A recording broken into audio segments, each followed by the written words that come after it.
أيها الأعزاء، دعونا نصحبكم في جولة لمعرفة بعض الفواكه التي تجود بها الأرض اليمنية.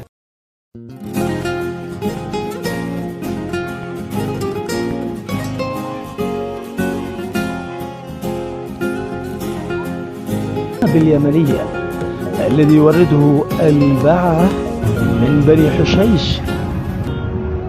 أفضل أنواع الزبيب اليمني الذي يصدر إلى الخليج وبالذات إلى المملكة العربية السعودية.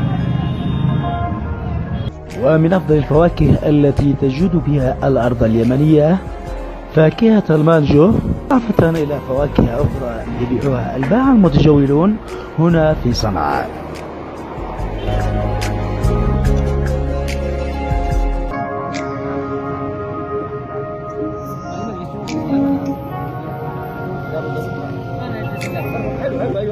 أيضا أجود ما تجود به الأراضي اليمنية التفاح الصعدي، وسمي نسبة لموطنه الزراعي محافظة صعدة.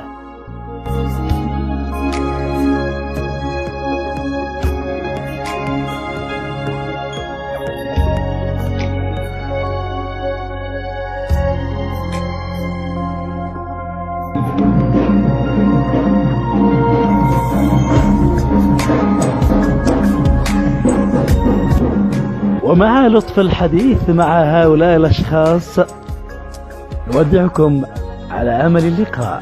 محمد العريفي.